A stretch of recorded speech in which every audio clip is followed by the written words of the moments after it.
I thought I was ready to go and just cut up the footage, give you a video, but then something smacked me in the face before I did that. The veterinarian told the owner that you need to double down on his medication, that he's probably not going to be receptive to training, that you need to consult a veterinary behaviorist, that we need to up the dog's dosage, that we need to basically medicate and numb the dog out. Now, Otis has a history of biting. He comes from a litter of 8. They've all bit. It's clear they've got bad nerves. These dogs did not win the genetic lottery. 3 of the dogs are already euthanized for biting.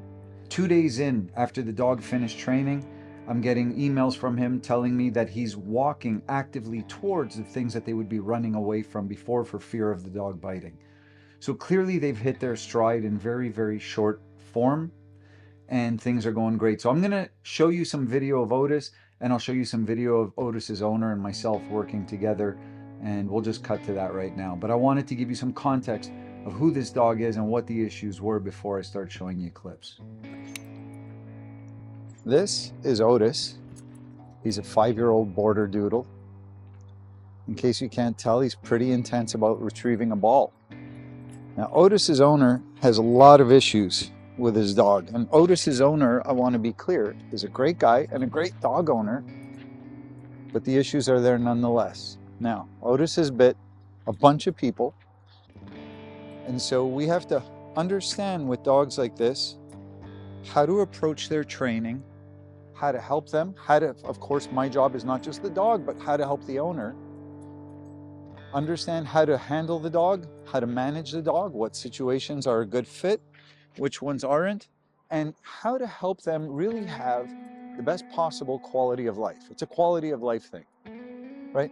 Obviously, we don't want people getting hurt, and we want the dog to have a good quality of life, and the owner, of course, wants to enjoy his time with his dog, and he wants his dog to have enjoyment as well. So how do we do that? How do we satisfy everything? How do we keep the public at large safe, give the dog what he needs, and just put everybody on the right track? So today I'm going to take Otis out into some shops. We're going to go walk in a strip mall.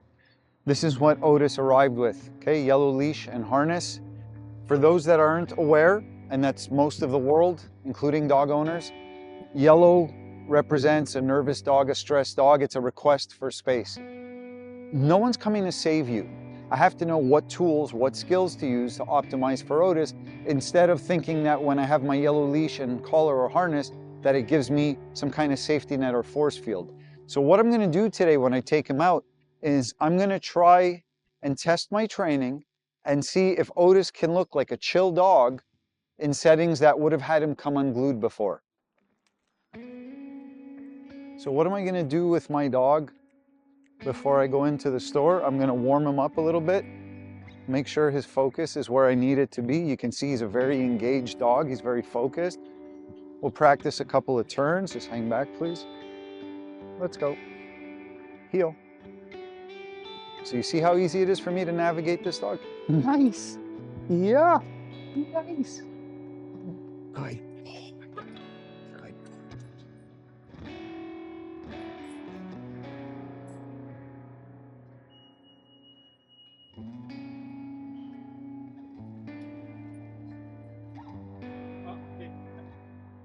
Good boy. Otis, place. Good. Good boy.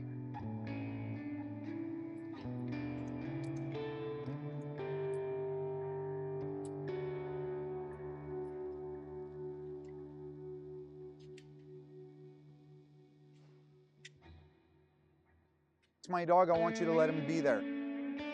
Okay? He's not confused. You see how he knows the left? He's making choices based on his comfort. Turn back.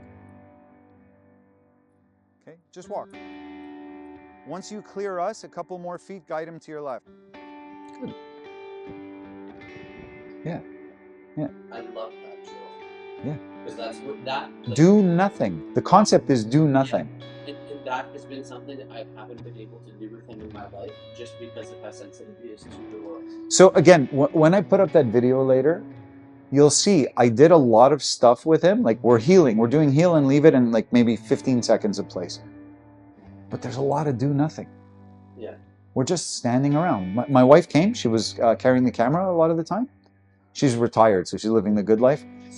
She went into David's tea to get a nice tea, you know. I'm standing outside with the dog. We're just doing nothing. I'm not asking him for stuff.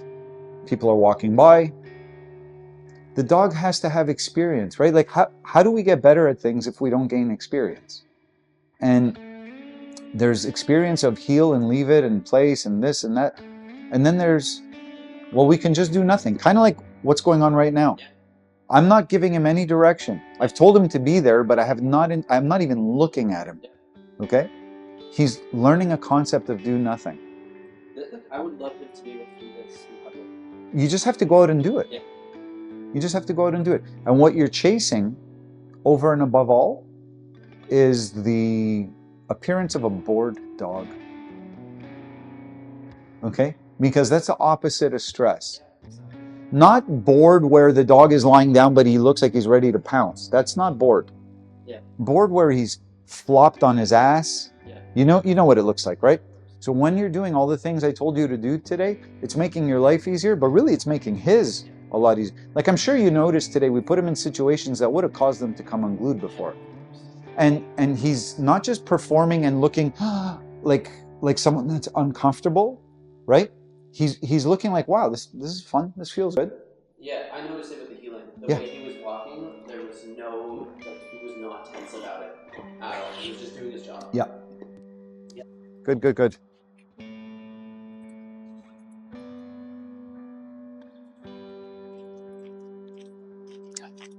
He was going bananas when he saw this dog at first. Yeah, I read it.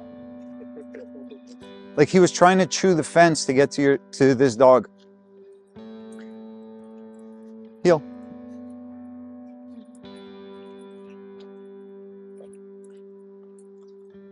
Heel.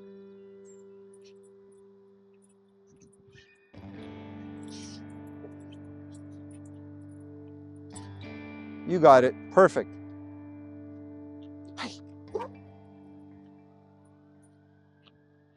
For him. You see how I just threw him off? It's my torso. And then my cadence slows down. Look at that. Okay?